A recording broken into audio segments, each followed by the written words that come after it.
Cláudio Humberto levantou aí a pesquisa do Paraná Pesquisas.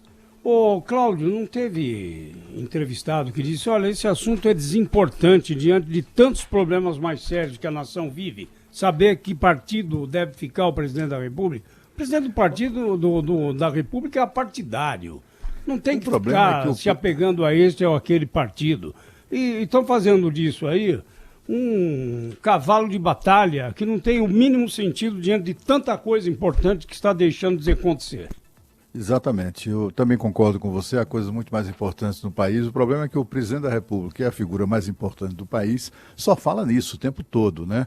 Ele falou isso durante a viagem, falando isso quando chegou da viagem, deu entrevista domingo na TV Record falando sobre esse assunto. Então ele está falando o tempo todo, elegendo, portanto, o presidente da República tem essa capacidade, essa prerrogativa, né, de eleger assuntos prioritários da política nacional. E essa questão aí da mudança partidária, a mudança, a saída dele, ele chegou a declarar que tem 80% de chance de deixar o partido atual e 90% de chance de criar um novo partido, né?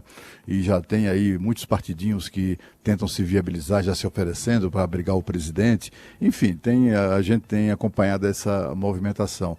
Mas o fato é que, além da questão partidária menor, né, tem uma questão muito mais significativa, que é o que move essa gente toda, que é a grana do fundo eleitoral e do fundo partidário, né? Conforme eu lembrei agora há pouco, só o PSL vai botar a mão em 359 milhões de reais no ano de 2020. É muito dinheiro e está todo mundo de olho nessa história. Essa pesquisa foi realizada em 168 municípios de todos os estados brasileiros, incluindo o Distrito Federal. Foram 2.240 entrevistas entre 31 de outubro e 4 de novembro e mostrou que a maioria dos entrevistados acha que o presidente tem mais a que ficar no partido que o elegeu. Agora, o presidente, por seu turno, é estranha essa prioridade que ele atribui ao assunto, porque ele próprio nunca deu uma grande pelota para partido político, né? O PSL é o 8º partido ao qual ele se filiou. Ele é considerado um devorador de partidos, digamos assim, né? Ele se filia, usa aquele partido até quando lhe convém e depois, se acha que o partido não está seguindo a sua orientação, não está se comportando como ele acha que deveria, ele simplesmente dá um pé na bunda do partido e parte para outra. Eu acho que nessa história do partido do presidente, para além da questão menor, se ele vai ficar nessa ou naquela sigla, se ele muda para o Partido do Conservador Brasileiro, se ele continua no PSL, tem duas coisas que me chamam a atenção. A primeira delas é, para além da utilização do dinheiro do fundo partidário, do fundo eleitoral, existe alguma razão para a saída do presidente do PSL, essa questão dos laranjas, da utilização de candidatos laranjas, isso até que ponto poderia respingar no presidente da República ou não? Acho que isso é algo que o país precisa saber. O outro ponto é, saindo do PSL, de que forma o presidente da República vai participar da eleição no ano que vem, né? É inédito que um presidente da República não se envolva com todas as mãos, com toda a sua capacidade, numa eleição, mesmo que municipal. Ainda mais sendo a eleição seguinte a que o presidente da República se elegeu de maneira surpreendente e com tantos votos como aconteceu com o Jair Bolsonaro. Todos esperam que o presidente da República meta a mão na eleição e dê as cartas, né? É um jeito, embora não seja, mas é um jeito que nós, jornalistas, que os políticos usam para medir o potencial de um presidente da República, né? Bom, ele ainda tem aquele capital político de 2018, em 2020 a gente mais ou menos consegue medir isso, né?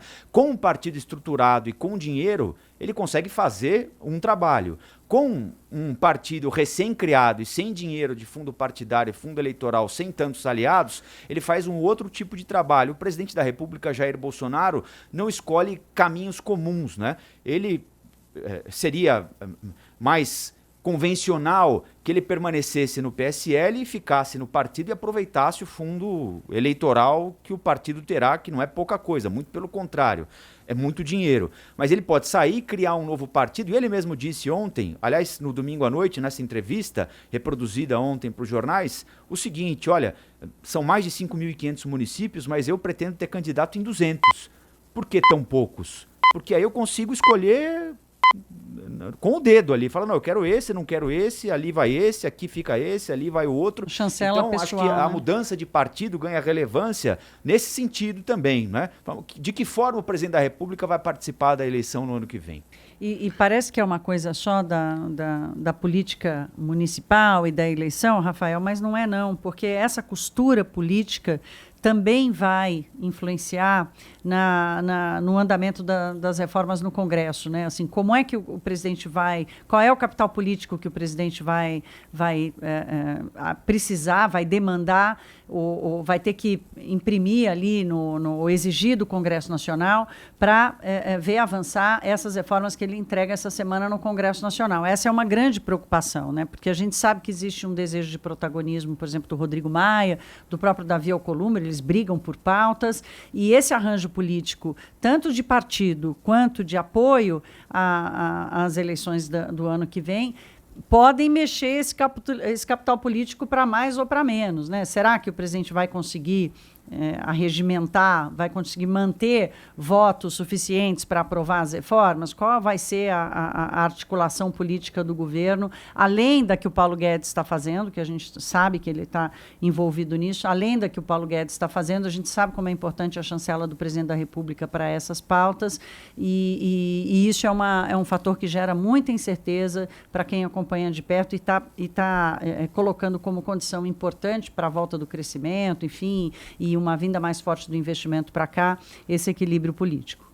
A tristeza dessa história toda é que isso não nasce da conveniência político-ideológica do presidente, nem tampouco da necessidade da aprovação de projetos tão importantes quanto esse que a Thaís acabou de descrever. Essa confusão toda nasceu, não foi a partir daí, foi em razão de brigas com personalidades, com companheiros, com correligionários do PSL que ousaram trombar, não com ele, trombar com os filhos dele. Todas as pessoas que tiveram a ousadia de bater boca com Eduardo Bolsonaro, bater boca publicamente com Carlos Bolsonaro, ou com Flávio Bolsonaro, ou que estabeleceram algum tipo de disputa, como aconteceu com o Major Olímpio em São Paulo pelo controle do PSL, ou que aconteceu envolvendo também Flávio Bolsonaro e o Wilson Witzel pelo controle do PSL no Rio de Janeiro, quem quer que tenha ousado desafiar o clã Bolsonaro caiu em desgraça com relação ao presidente. Então, assim, a prioridade não é nem a reforma, a prioridade é o núcleo, é o clã Bolsonaro. Essa que é a questão.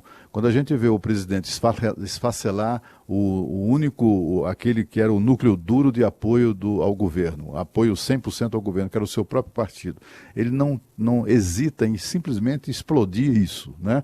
Acabar com isso, para se vingar daqueles que ousaram desafiar os seus filhos, os filhotes ali.